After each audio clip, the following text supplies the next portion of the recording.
Welcome back to ET Media and Entertainment Summit 2026. I'm joined here by Priyanka from HRI. Welcome, Priyanka. Lovely to have you here. Thank you. Would love to know, going into 2026, how is the media ecosystem evolving? Where are your audiences residing today? And what are the vehicles of investment that really excite you to reach these audiences? So, if you see in 2026, or in fact, the shift has started happening a lot post COVID. The digital is taking a much superseded investments from any organization, and it flows for the same for us.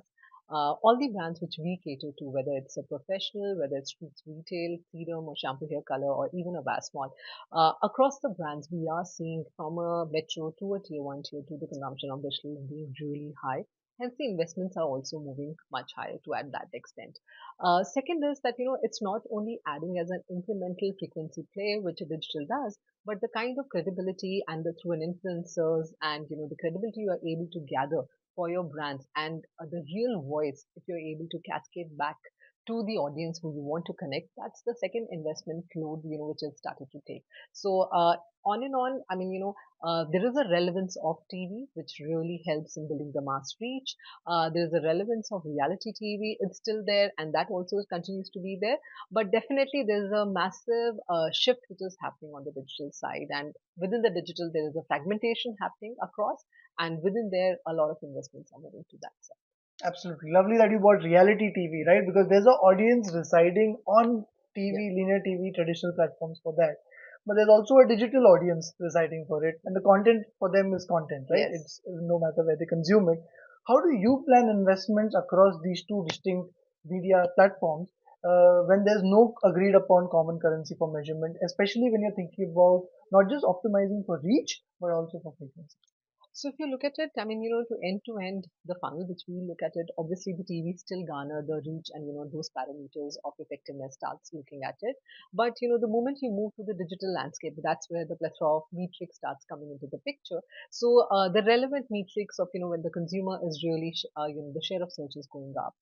We are looking at multiple parameters on evaluating whether the investments also are able to get giving you the same kind of reach and frequency, and along with that the brand ecosystem, the BLS studies, all these things are able to garner to the level that the investments which we are doing are able to shape the narrative for the consumer which we really want to move forward. Fantastic. Talking about the consumer and the narrative, what is the narrative today that you're building? Consumer has evolved, aspirations have evolved. You have a wide portfolio of products, but what are some of the key narratives that you're building? So if you look at it, I mean, we have three portfolios and very distinct portfolios with each other. So if you look at it, Streaks Retail, when we are talking about the shampoo hair color, we are the leader in that. And, what it really builds is the convenience. And convenience, we know, I mean, with everybody getting hair color also in 5 minutes is a big one. So same narrative, we've taken Jasprit Bumrah on board and, able to connect with the credible voice, which is, he's a fast pacer, very consistent, and that's what our product does. So, same narrative flowing from the ecosystem of what that celebrity brings on table. Second, if I move to, we have Serum. Serum, we have recently launched, we are again the leaders in the value terms in serums, and we have Sara Ali Khan. Again, the serum is all about frizz gone, shine on. So typically it's all about, how can you quick fix your hair at any moment. And the same narrative across the funnel, which we are trying to deliver. Coming to the third one, which is a very rural brand for us, which is Vasmol. We've just recently launched new innovation, whether it's a Vasmol shampoo hair color, Vasmol creme hair color.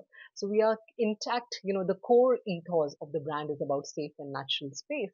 And we are keeping that core ethos through our henna creme hair format and, able to get a very credible voice, which is Vidya Balan. Again, taking into account and, which connects with the consumer at the same level. So these are the three big ones which we are doing. Apart from that, we are very big in the professional setup, which is Streaks Professional.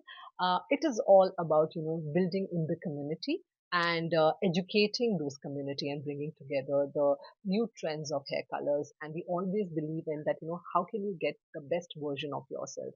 The transformation is to get you the best. And whether it's your hairstylist best version or whether it's a consumer end consumer. So across all these four things, which we really build on the portfolio.